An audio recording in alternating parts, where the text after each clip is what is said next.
सीधा सा प्लान है। डोरबेल बजाएंगे, बंदे ने दरवाजा खोला, खोलते ही सबसे पहले कपड़े में लपेट लेंगे साले को और फिर बरस पड़ेंगे। लेकिन ध्यान रहे, हाँ, एक भी चीख निकलने न पाए।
राकेश,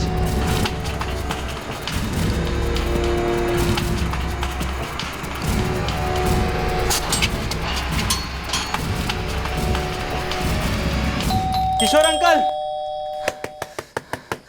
शांति आंटी। किशोर अंकल, क्या बात है दिनेश? राकेश वहाँ बेहोश पड़ा है, आप लोग चलिए प्लीज। किसी ने बहुत मारा उसे। किसने किसने मारा दिनेश?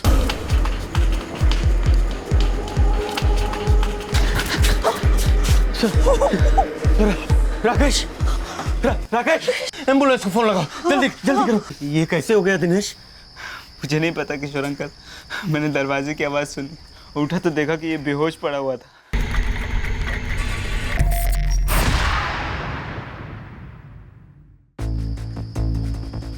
एक्चुअली मैडम, राकेश के पेरेंट्स का नंबर नहीं है हमारे पास, और ये लड़का हमारे घर पे किराए पे ही रहता है, और दिनेश के साथ डीएमएस कॉलेज में पॉलिटेक्निक का स्टूडेंट।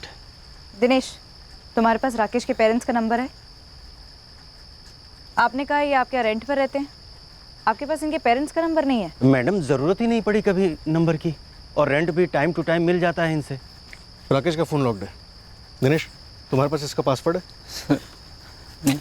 किशोर जी, लीव इन लाइसेंस एग्रीमेंट में राकेश के घर का कोई तो नंबर होगा। दरअसल हमने कॉन्ट्रैक्ट बनवाया ही नहीं है, और बस आईडी कार्ड देख लेते हैं कॉलेज का, बात करके तय कर लेते हैं कि किराए पर इनको कमरा देना है या नहीं देना है। तो आप ये कह रहे हैं कि आपके पास राकेश की कोई भी इन्फॉर्मेशन नहीं है? नहीं, ऐसी बात नहीं है साहब, राकेश के पेरेंट्स दमोह में रहते हैं, पता वता तो नहीं मालूम है। दिनेश, तुम्हारे पास राकेश के पेरेंट्स का नंबर नहीं है ना सही, पर कॉलेज में किसी स्टूडेंट के पास तो होगा। किससे मिल सकता है? मुझे नहीं पता, हाँ, लेकिन आपको कॉलेज के रजिस्टर में डिटेल्स मिल सकते हैं मैम शायद। वर्षा, डीएमएस कॉलेज के ऑफिस में फ़ोन करो, और अगर ऑफिस बंद है तो वॉचमैन से एडमिनिस्ट्रेटर का नंबर लो। ये लड़के का पूरा नाम क्या बताया? राकेश क्या? राकेश शर्मा। दिनेश, कितने लोग थे? सर मुझे नहीं पता सर, दरवाजे की पटकने की आवाज़ आई और मैंने देखा कि राकेश बेहोश पड़ा था। तुम्हारे रूम के सामने तुम्हारे रूममेट के ऊपर हमला होता है और तुमने कुछ नहीं देखा, कुछ नहीं सुना? सर मैं बहुत गहरी नींद में था। इतनी गहरी नींद में? तो दोबारा फ़ोन करो और उठाओ अपनी एडमिनिस्ट्रेटर साहिबा को, उन्हें बताओ कि इमरजेंसी है। मैडम 4 बार फ़ोन कर चुका हूँ प्रतिमा मैडम को, उठा नहीं रही है। तो तुम खुद रिकॉर्ड रूम में जाओ और उसके कॉन्टैक्ट डिटेल्स निकाल के लाओ। मैडम मैं नहीं कर सकता, सारे रूम की चाबी तो प्रतिमा मैडम के पास होती है। वर्षा, अजीब बात है, राकेश के घर वालों का फ़ोन नंबर और एड्रेस किसी के पास भी नहीं। और सर, राकेश के फ़ोन का लॉक खोलने में वक्त लगेगा। राकेश के कबर्ड से तो कुछ नहीं मिला मैम। सर कल सुबह कॉलेज खुलते ही हम कॉलेज के एडमिनिस्ट्रेशन से राकेश का एड्रेस और कॉन्टैक्ट डिटेल्स ले लेते हैं। अभी हॉस्पिटल चलते हैं, हो सकता है राकेश को होश आ गया और वो खुद ही बता दे कि क्या हुआ क्या नहीं। पेशेंट क्रिटिकल है, कई इंजरीज है, शार्प ऑब्जेक्ट स्टैबिंग्स, पेट में, पीठ पर, मल्टीपल फ्रैक्चर्स भी हैं। सर्वाइव करेगा ना डॉक्टर? ब्लीडिंग डेंजरसली हाई हुई है, वाइटल ऑर्गन्स भी रप्चर हुए हैं। मैं रिकमेंड करूंगा कि इमीडिएट फैमिली को तुरंत यहाँ होना चाहिए। वही तो प्रॉब्लम है डॉक्टर, लड़के के माँ बाप ट्रेस ही नहीं हो पा रहे। आज सुबह के न्यूज़पेपर में खबर पड़ी थी, लेकिन सपने में भी नहीं सोचा था कि हमारे कॉलेज का स्टूडेंट है। एनीवेज, मैं राकेश शर्मा के पेरेंट्स को इन्फॉर्म कर देता हूँ। जी सर, ASAP। अच्छा, आप कह रहे थे कि आपको ये खबर आज के न्यूज़पेपर से मिली? जी, फ्रंट पेज पर है। 4 लोग बाइक पर आए और बारोलिया नगर में पीजी रहने वाले किसी स्टूडेंट पर हमला कर दिया।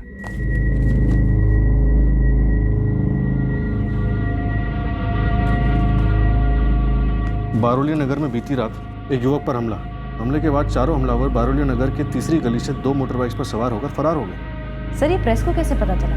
जाहिर है किसी ने तो हमलावरों को देखा होगा। इस रिपोर्टर रंजन यादव से पता करो, इसने ये इन्फॉर्मेशन कहाँ से सोर्स की।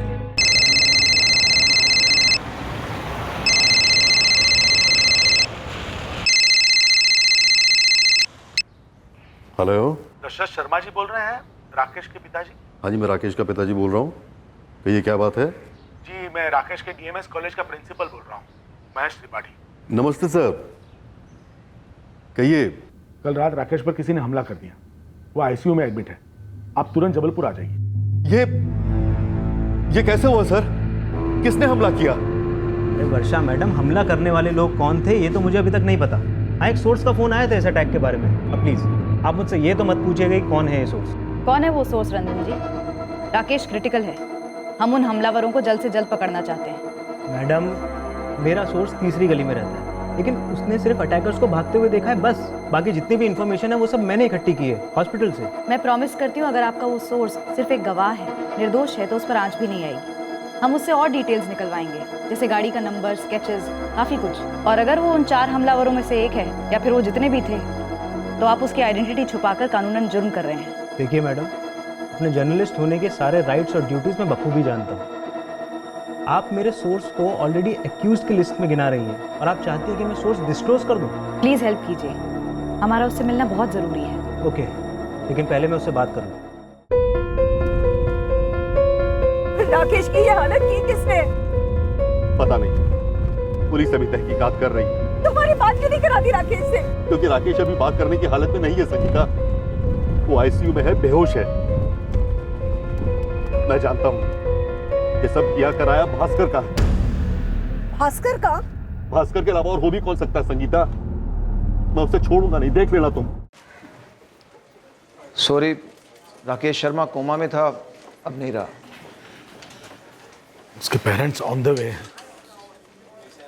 क्या करें, फोन करके बता दें उन्हें या आने का वेट करें? बहुत शॉकिंग होगा उनके लिए। सर विक्टिम के पेरेंट्स पहुंच ही रहे होंगे। रिपोर्टर रंजन का सोर्स बात करने के लिए राजी हो गया है, रंजन उसे लेकर आता हूँ। और ये रूममेट दिनेश ऐसे भी का गहरी नहीं, बाहर राकेश पर हमला हो रहा था और इसने कुछ भी नहीं सुना। सर दिनेश काफी डरा हुआ था, थोड़ा नर्वस किस्म का लड़का है, क्वेश्चनिंग के लिए बुलाया है उसे। टॉप प्रायोरिटी पे बुलाओ उसे। नर्वस है कुछ नहीं, यह मर्डर केस है। रंजन जी, एक बार फिर से सोच लीजिए, ये पुलिस वाले किसी के नहीं होते, तो बेकार में हमें फंसा देंगे केस में। ऐसा नहीं होगा घनश्याम, गारंटी दी है उन्होंने भी। पुलिस उन चारों को पागलों की तरह ढूंढ रही है, तो जो जो तुमने मुझे बताया है वो पुलिस को बताना, और इसके अलावा पुलिस जो कुछ भी पूछे उसका ईमानदारी से जवाब देना। हाँ, अरे तो उस लड़के से ही क्यों नहीं पूछ रहे थे ये लोग? घनश्याम, वो लड़का मर गया। ये कैसे पॉसिबल? ये दिनेश तो था ही वियर्ड, ड्रग्स वगैरह लेता होगा, नॉकआउट हो गया होगा। यार उसके बावजूद भी इतना शोर मारपीट, ये दिनेश कहीं ना कहीं हमसे झूठ नहीं पता कि राकेश ने दरवाजा खोला या उन लोग दरवाजा तोड़कर अंदर आए और राकेश को घसीटते हुए बाहर लेकर गए। बट चाकू से अटैक हुआ था राकेश के ऊपर, इसका मतलब वो मर्डर करने के लिए आया। यार सबसे पहले तो ये फेयरवेल फंक्शन कैंसिल करवाना होगा। हमारी कॉलेज मेट की डेथ हुई है, अब वो भी मर्डर, अब तो नो मोर चांस, ये इवेंट हो ही नहीं सकता। हाँ यार, कैंसिल करना ही होगा।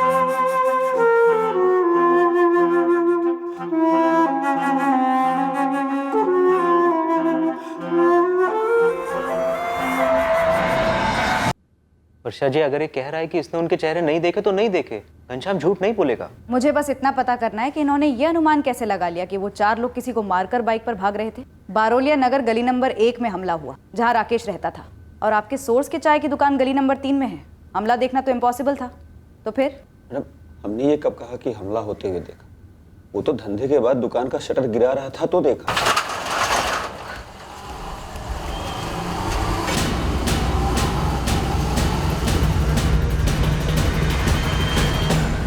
चारों ने चेहरे गमछे से ढके हुए थे और इतनी तेजी से निकले कि उन्हें देखते ही हमें शक हो गया कि इन्होंने कुछ तो गलत किया होगा, चाहे चोरी या कुछ और।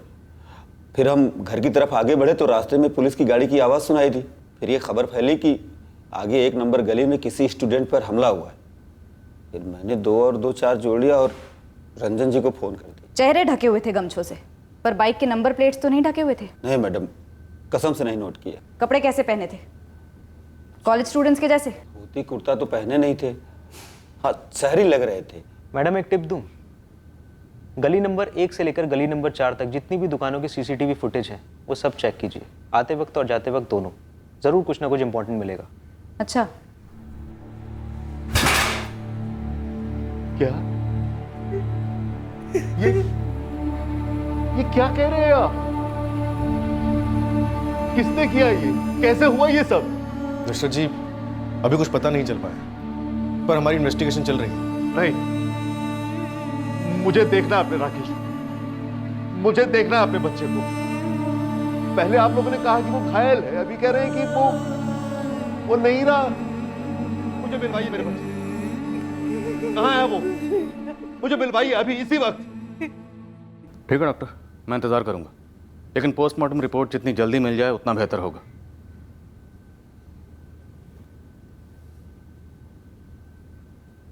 दिनेश, 4 लोग थे, दरवाजे पर स्टैबिंग हुई, स्टैबिंग टू डेथ तुम्हारे रूममेट की, और तुम घोड़े बेचकर सोते रहे। सर मुझे सर्दी थी बहुत बुरी वाली। सर मैं 9:30 बजे मेडिसिन लेके सो गया था, शायद मेडिसिन का साइड इफेक्ट था। 4 लोग बेरहमी से पीट रहे थे। राकेश चीखा चिल्लाया होगा। सर मैंने कुछ भी नहीं सुना सर। सुना बेटा, तुमने सुना, लेकिन सुन के भी अनजान बने रहे और सोने की एक्टिंग करते रहे क्योंकि तुम्हें पता था कि अटैक होने वाला। कौन थे वो लोग? कॉलेज के थे या किराए के? सर मैंने कुछ भी नहीं देखा, मैंने कुछ भी नहीं सुना सर। सर जब मेरी आंखें खुली तो राकेश मेरे सामने था, खून से लथपथ। सर वो बेहोश हो गया। सर मैं डर गया था, मैं दौड़ के भाग कर हमारे लैंडलॉर्ड किशोर अंकल के पास गया। हाँ मैडम, दिनेश आया तो था चिल्लाता हुआ, काफ़ी घबराया हुआ था। लेकिन मैडम हमने किसी को भी भागते हुए या बाइक पे आते जाते नहीं देखा है। अगर देखा होता तो आपको कल रात में बता देते। ये दिनेश कैसा लड़का है, झूठ बोल सकता है? अब देखिए मैडम, उन लोगों से तो कभी कोई शिकायत नहीं आई, और दिनेश तो ज़्यादातर चुप ही रहता है। अब कॉलेज स्टूडेंट हैं, कॉलेज कैंपस में क्या करते हैं हमसे तो कोई लेना देना नहीं है।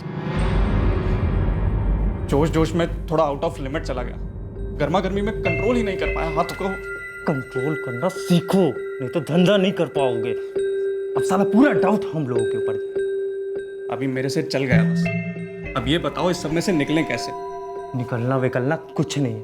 अब बेटा अपना सामान लो और अंडरग्राउंड हो जाओ। जब तक मेरा इशारा ना मिले ना बेटा, जबलपुर के आसपास ना दिखरा भी मत। अंडरग्राउंड होने के भी तो पैसे लगेंगे ना, मतलब रहूंगा कहाँ, खाऊंगा क्या, पैसे तो चाहिए ना भाई। उस भास्कर को घसीट कर लाइए यहाँ, भेजिए किसी को दबो, बुलवाइए उसे।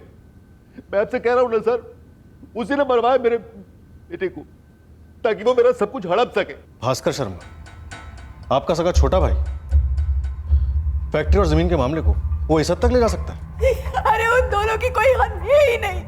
वो भास्कर और उसकी बीवी मीना एक बार नहीं अनगिनत बार उन्होंने हम लोगों को धमकियां दी थी। कहते थे कि आपका तो बस एक ही बेटा है, तो आप इतने पैसों का करोगे क्या? और ये कह कहकर उन्होंने हमसे हमारा सब कुछ छीनने की कोशिश की। अरे भैया आप तो हद कर रहे हैं, ये तो हमारे साथ नाइंसाफी हुई ना। किस नाइंसाफी की बात कर रहे हो भास्कर? जरा याद करो, पिताजी ने जमीन के 2 बराबर हिस्से किए थे। मेरा वाला हिस्सा बेच के मैंने तेल की फैक्ट्री लगा दी। अब अरे तो बराबरी कहाँ हुई? आपने हरी भरी रख ली और हमें बंजर थमा दी। सरासर झूठ बोल रहे हैं आप देवर जी। अरे हमारी जमीन कोई सोना नहीं उगल रही थी, इसीलिए तो हमें बेचनी पड़ी।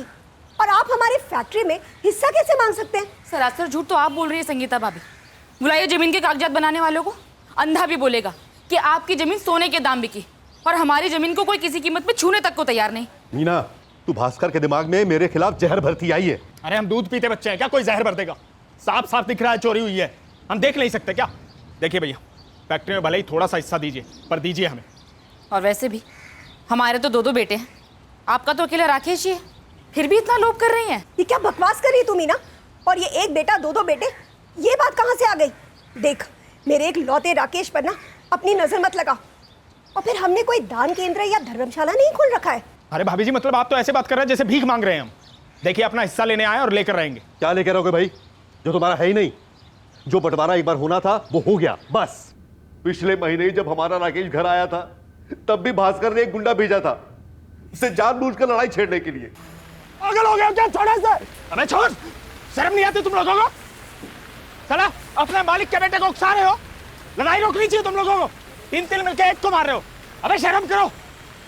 चाचा जी, शुरू इसने किया था। अबे तो खत्म मैं कर देता हूँ ना। चाचा जी, एक बाहर वाला आपके भतीजे पे हमला किया है। या तो उस तरफ से लड़िए या तो बीच में मत पड़िए, ठीक है? ऐसे दूसरे को सपोर्ट करके आप महान नहीं बन जाएंगे। महान नहीं बन रहा हूँ मैं, सही का साथ दे रहा हूँ। तुम गलत कर रहे हो, गलत का साथ कतई नहीं दूंगा मैं। चल जा, काम कर अपना। चला, बिगड़े हुए बाप की बिगड़ी औलाद, करा रहा चुपचाप। शर्म नाम की चीज ही नहीं है। चाचा जी, ठीक नहीं किया आप। अरे ठीक तो तुम्हारे बाप ने नहीं किया, पर कोई बात नहीं, उसके घर देर है अंधेर नहीं।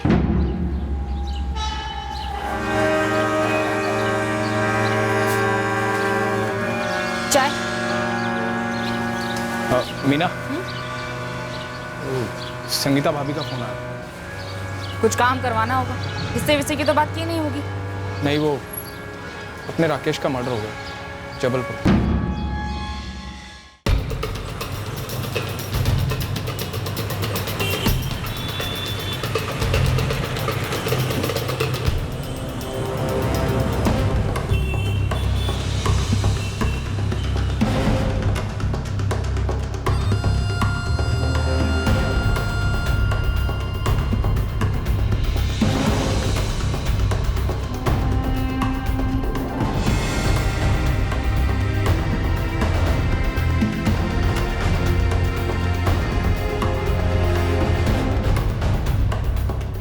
बारुलिया नगर के आसपास कोई सीसीटीवी नहीं मिला और आसपास के रोड्स में जो कैमराज हैं उन पर कहीं भी 2 ऐसी बाइक्स नहीं दिखाई देती जिन पर 4 बंदे मुंह पर कपड़ा बांधे जा रहे हो। कहीं से रंजन यादव ने मनगढ़ंत रिपोर्ट तो नहीं छाप दी? वहीं कोई सोर्स मिला हो, हॉस्पिटल से कोई इन्फॉर्मेशन मिली और 2 और 2 4 की बजाय 6 कर दिया और एक सनसनी खबर से अखबार का पन्ना भर दिया। साहब, अभी तक हम लोगों ने 12 एसटी शीटर्स की ट्रैकिंग की। 6 जुलाई की रात को उनमें से कोई भी बारुलिया नगर के आसपास तक नहीं था। और उसका रूम पार्टनर दिनेश, उसका भी चिट्ठा बोलो। ऐसा कैसे हो सकता है कि उसके दरवाजे के सामने मर्डर हुआ और उसे कुछ पता तक नहीं? साहब, सबसे बड़ा स्पॉट तो इसी पे लगाओ। बंदा झूठ बोल रहा है पक्का। जब कोई चाय बेचने वाला सड़क पे चल रही हर चीज पे नजर रख सकता है, तो ये दिनेश तो राकेश का रूम पार्टनर था। साहब, कोई झोल है।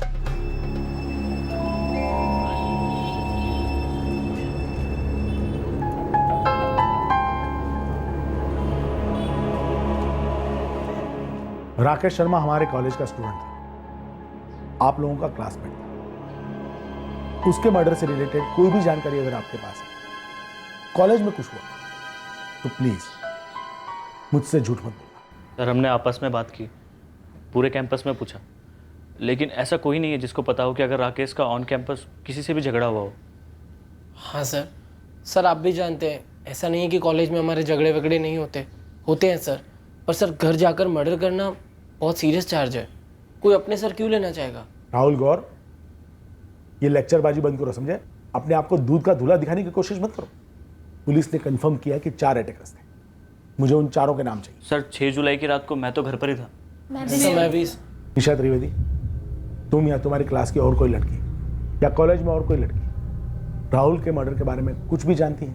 नथिंग रियली सर, बस इतना कहूँगी कि राकेश कैंपस में किसी के साथ झगड़ा वगैरह करने वालों में से नहीं था। निशा और बाकी सब, राकेश के मर्डर से रिलेटेड कोई भी जानकारी आपके पास या दूसरे किसी स्टूडेंट के पास, प्लीज मुझे बताइए। Okay sir. वासनांत वासुदेवस्य वासितं भुवनत्रयं सर्ववास विनिवासोऽसि वासुदेव नमोस्तुते वंशे विभूषितकराम्।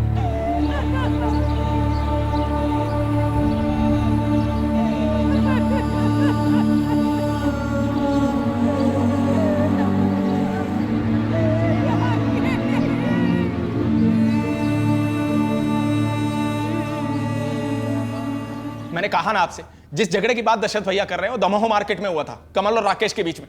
मैं तो खाद खरीदने गया था वहां पे, झगड़ा देखा तो मैंने छुड़वाया उनको। कमल को मैंने नहीं भेजा था राकेश को मारने के लिए। झगड़ा किस वजह से हुआ था? उन दोनों की बाइक लगाने को लेके। वो 4 लोग कौन थे जिन्हें तुमने सुपारी दी राकेश का कत्ल करने के लिए? कैसा मनगढ़ंत और बेहुदा सवाल है। नहीं मारा मैंने राकेश को। कत्ल करने वाले हाथ भले ही तुम्हारे ना हो, पर दुश्मनी तो तुम्हारी थी ना, तुम्हारी अपनी। नाम बताओ। मैडम जी, कोई बेवकूफ़ी ऐसा करेगा ना? जब हमें पता है कि ऐसा करने से सबसे पहला शक हम पर जाएगा, तो भला हम क्यों मरवाएंगे राकेश को? राकेश का कॉलेज में कभी कोई झगड़ा नहीं हुआ। अगर उसका कोई झगड़ा हुआ तो वो दमोह के बाजार में, जहां आपके पति ने कमल का साथ दिया, उसका नहीं। और फिर आप लोग दशरथ जी को कई बार धमकियां भी दे चुके हो। ये तो नाइंसाफी की हद ही हो गई मैडम जी। आप लोगों को कुछ नहीं मिला मर्डर केस में, तो सीधा हमारे पति को उठा लिया झूठा केस बनाने के लिए। अभी सिर्फ पूछताछ चल रही है। लेकिन आप लोगों ने तो ठान लिया है ना कि उन्होंने मरवाया राकेश को। अभी सिर्फ पता कर रहे हैं। आप बता दीजिए ना, उसने कैसे किया, किसको हायर किया था? उसी कमल को जिसे राकेश से लड़ने के लिए भेजा था।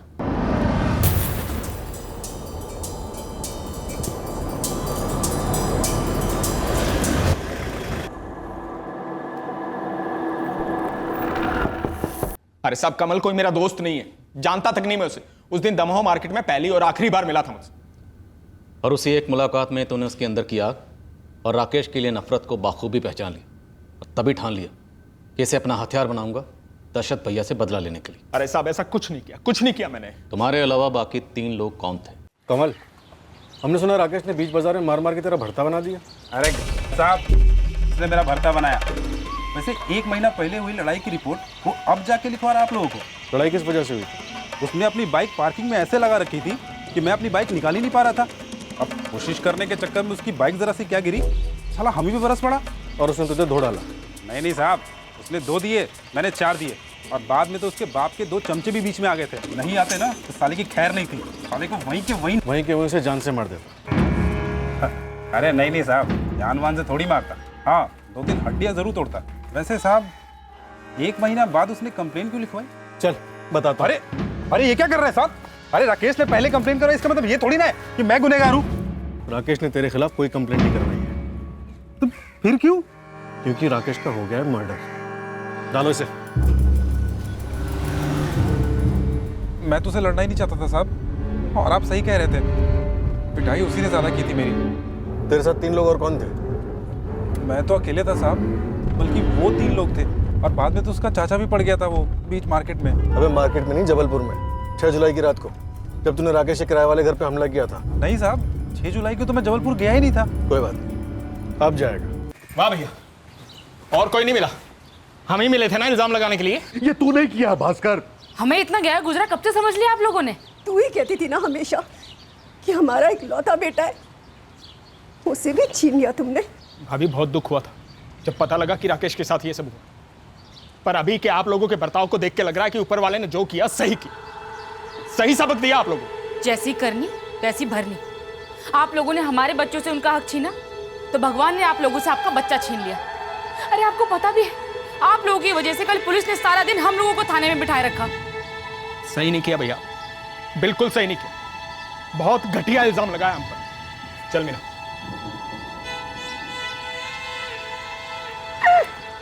अरे ऐसे मत कीजिए साहब। अरे मैं आपको बता चुका हूं, राकेश से मेरी लड़ाई बाइक पार्किंग को लेकर ही हुई थी, और वहीं पे खत्म ही हो गई थी। जी, मैं ही निशा त्रिवेदी हूँ। तुम अपने क्लोज फ्रेंड राकेश शर्मा को ना हॉस्पिटल में देखने आई, ना उसके घर आई शोक सभा में। मैं कॉलेज की पढ़ाई में बिजी थी और क्लासेस भी थे। कोई नहीं, अब पुलिस थाने चली आओ। सॉरी, मैं वहाँ नहीं आ सकती हूँ। मैम प्लीज़ मुझे इन सब से दूर रखिए। हम तुम्हारे घर आ जाते हैं, वहीं बात करेंगे या फिर तुम्हें अपने साथ ले आएंगे? नहीं मैम, 1 मिनट, हम फ़ोन पे बात नहीं कर सकते? फ़ोन की तो बात है निशा, तुम्हारे फ़ोन ने तुम्हारी कहानी निपटा दी। राकेश शर्मा के कॉल रिकॉर्ड्स में तुम्हारा नंबर रेगुलरली फीचर हुआ है। मर्डर की रात 10:30 बजे तक तुम लोगों के बीच में मैसेज की 20-20 खेली जा रही थी। सारा स्कोर कार्ड है मेरे पास। मैम, हमने प्रिंसिपल सर से भी यही कहा, हमें कुछ नहीं पता इन सब के बारे में। तुम राकेश के मर्डर के बारे में नहीं जानते, मैं मानती हूँ, लेकिन राकेश के बारे में तो बता सकते हो। कैसा लड़का था वो? मैम, बिल्कुल सीधा सा था। हाँ मैम, सब उसे लाइक करते थे। कोई उसे स्पेशली लाइक करता था? कोई गर्लफ्रेंड थी उसकी? हम सोच रहे थे कि ये बातें बताएं ना बताएं। बेकार में किसी का नाम आएगा और बेकार में किसी के लिए प्रॉब्लम खड़ी हो जाएगी। राकेश मर चुका है अजय। उसे बड़ी बेरहमी से पीट पीट कर मार डाला गया, स्टैप कर करके मार डाला गया। तो ये हिचकिचाहट और फॉर्मेलिटी तो रहने ही दो। लड़की का नाम बताओ। निशा, निशा त्रिवेदी, हमारे क्लास में ही है। निशा, कम से कम 1 डज़न स्टूडेंट्स ने कंफर्म किया है कि तुम और राकेश कपल हो। तुम्हारे कॉल रिकॉर्ड्स और चैट रिकॉर्ड्स भी इस बात को पूरी तरह सील करते हैं। मैम आप जो कह रही हैं वो सच है, लेकिन please ma'am I beg you, इस मामले को उछालिए मत। मेरे पेरेंट्स बहुत कंजर्वेटिव हैं, उन्हें भनक तक नहीं है कि मेरा ऐसा कुछ किसी के साथ है। प्लीज़ मैम, मेरी लाइफ फिनिश हो जाएगी मैम, प्लीज़ अंडरस्टैंड मी। तो ऐसा करो, कल टाइम निकाल कर यहाँ थाने चली आओ।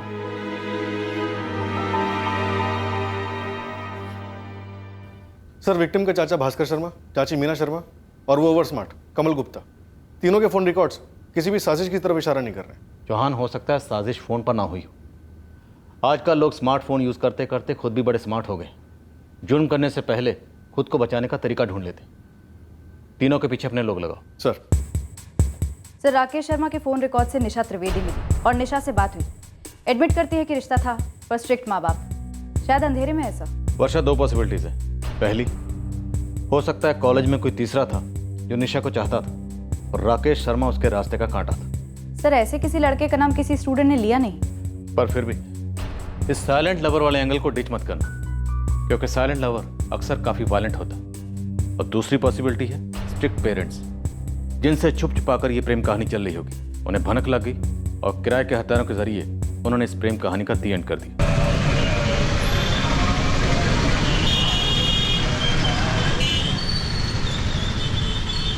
ठीक है साहब, 2 बंदे लगा देता हूँ इस भास्कर शर्मा के पीछे। वैसे दमोह में लोगों से हमारी बात हुई जो दोनों भाइयों को सालों से जानते हैं। कुछ पता चला? साहब, यहाँ की पब्लिक कहती है कि दोनों भाइयों में तगड़ी दुश्मनी बनती गई है सालों से, और दोनों तगड़े लड़ाकू हैं। मतलब मामला इसी दुश्मनी से जुड़ा है? अरे नहीं साहब, मेरा कहने का मतलब था कि जितनी दुश्मनी भास्कर निकालने की ताकत रखता है, उतनी ताकत दशरथ भी रखता है भास्कर को तकलीफ देने में। अबे घोंचू, तू क्या कहना चाह रहा है कि भास्कर को फंसाने के लिए दशरथ ने खुद अपने बेटे को मरवा दिया? नहीं साहब, मेरा मतलब था कि शायद ये मर्डर दोनों भाइयों की दुश्मनी से न जुड़ा हो। कोई नहीं, फिर भी भास्कर पर से नजर मत हटाना। हम जबलपुर के एंगल से टोलते जा रहे हैं।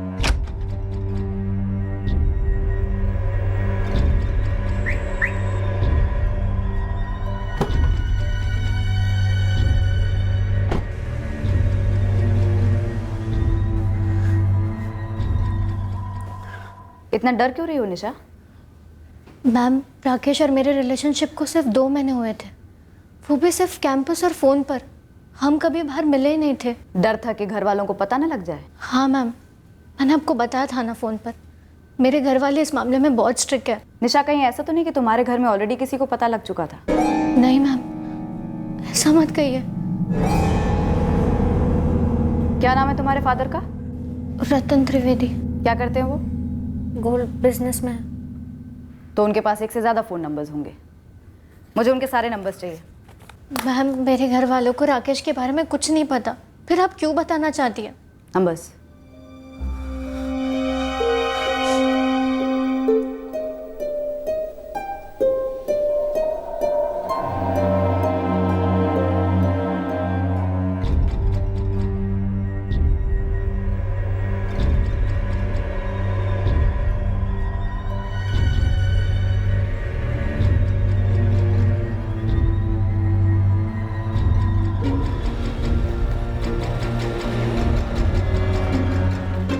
हाँ भैया, हमारे सामने ही हुई थी राकेश और कमल की लड़ाई। सब तो कह रहे हैं बाइक की पार्किंग को लेकर हुई। हाँ हाँ सच है। कहीं ऐसा तो नहीं कि कमल ने जानबूझकर राकेश की बाइक गिराई ताकि राकेश से उसका पंगा हो और कमल को भास्कर शर्मा ने भेजा हो? इतना अंदर झाँक कर कौन देखता है मेरे भाई। दोनों भाइयों में आपस में 36 का आंकड़ा है और जम कर लेते उस दिन भी। दशरथ जी को तो अब ये शक है कि भास्कर शर्मा ने ही मरवाया उनके राकेश को। सच कहूँ तो मुझे तो नहीं लगता कि भास्कर भैया ये सब करवा सकते हैं।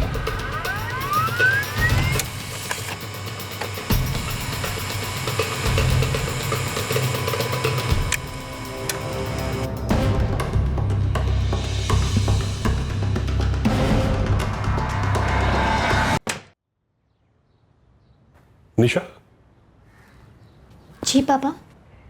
क्या हुआ बेटा, 2 दिन से कॉलेज नहीं गई? पापा, वो रिपीट लेक्चर्स चल रहे वीक स्टूडेंट्स के लिए। सब कुछ ठीक तो है ना? तेरे कॉलेज के स्टूडेंट के साथ जो हुआ पढ़ा मैंने पेपर। हाँ पापा, मैंने भी सुना। तू जानती थी उसे? नहीं पापा। लेकिन लिखा तो सेकंड ईयर में था, तेरी क्लास में। पापा वो बड़ा क्लास है, सबको नहीं जानते। ठीक है, अपना ध्यान रख।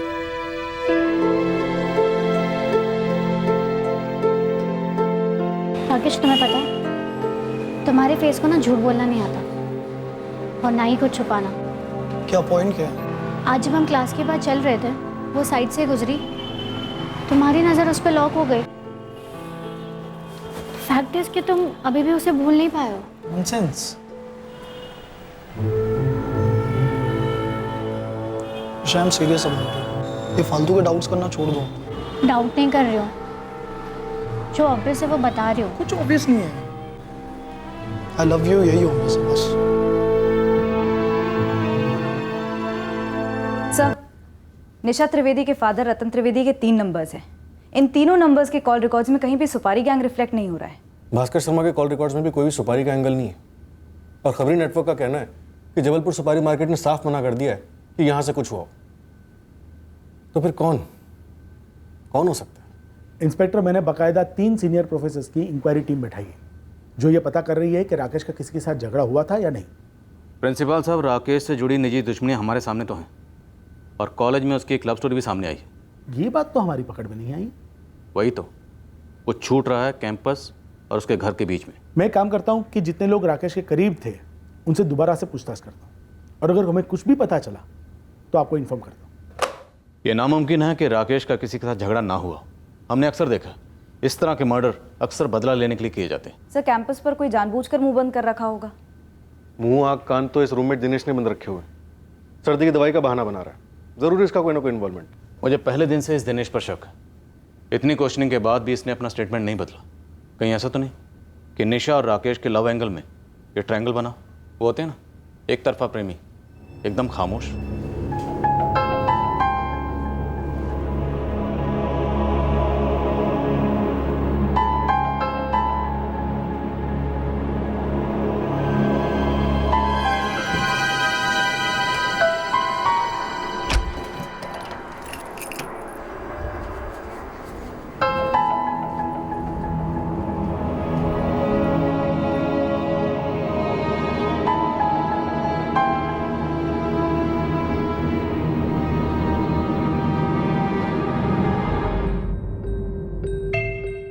₹5000 चाहिए।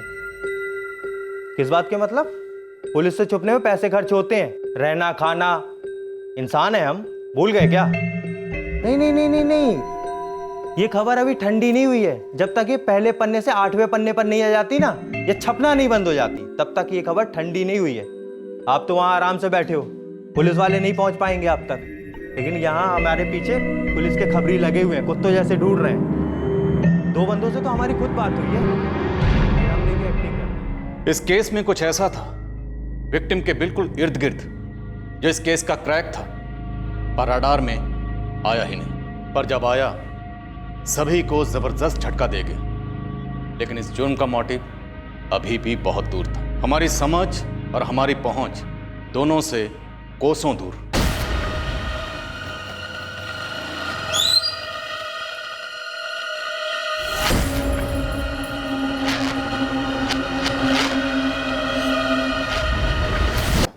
एक और रूममेट?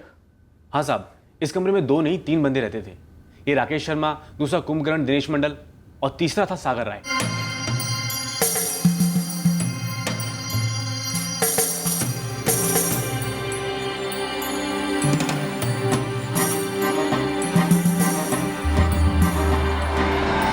दिनेश ने हमें इस तीसरे रूममेट के बारे में बताया क्यों नहीं? जानबूझकर सर, ये दिनेश पक्का इन्वॉल्व है साजिश। मकान मालिक किशोर भी इन्वॉल्व है? उसने भी तो नहीं बताया। अश्वा, ये सागर राय भी डीएमएस कॉलेज का स्टूडेंट है? हाँ सर, फाइनल ईयर का स्टूडेंट है। उन्हीं का फेयरवेल था 8 जुलाई को, जो राकेश के मर्डर की वजह से कैंसिल हो गया। पर ये सागर राय 6 जुलाई को कहाँ था? अभी तक सामने क्यों नहीं आया? साहब 5 जुलाई को इस सागर की दादी माँ का इंतकाल हो गया, तो ये नरसिंहपुर चला गया। तब से वहीं है, फ़ोन भी ऑफिस का। नंबर दे सागर का। और हाँ साहब, इस सागर का बाप वहीं नरसिंहपुर थाने में पुलिस सब इंस्पेक्टर है। नरसिंहपुर थाने का नंबर निकलवाओ और बात करो इस सागर राय के बाप से। और मकान मालिक किशोर और दिनेश, इन दोनों से भी बात करो। ये दोनों इस कत्ल में शामिल हो सकते हैं। यार दिनेश, एग्जैक्टली उस दिन हुआ क्या था?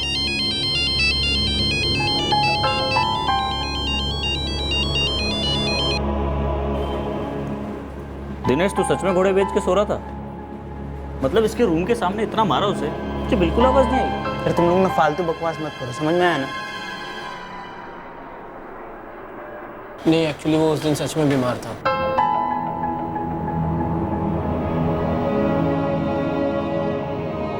फोन क्यों नहीं उठा रहे थे दिनेश? मैम वो मैं कॉलेज में था। अभी के अभी आकर मुझे थाने में मिलो।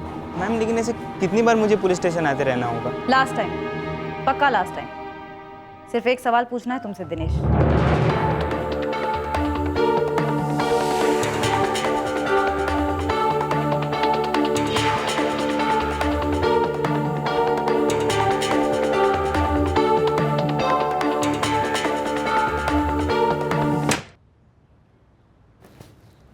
सागर, बेटा तुमने अपना फ़ोन बंद रखा है?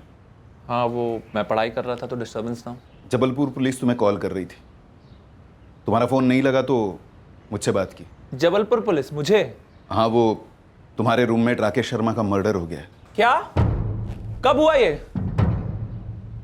4 दिन पहले। सागर तुम्हें जबलपुर बुलाया है, तुरंत जाना होगा।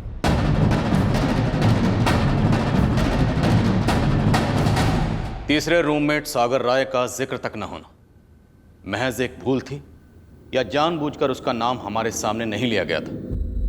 क्या यह साजिश का हिस्सा था? हमें अतीत की कई परतें छीलनी पड़ी उन 4 लोगों तक पहुंचने के लिए जिन्होंने राकेश का कत्ल किया था, जो इस केस की अहम कड़ी थे। जय हिंद।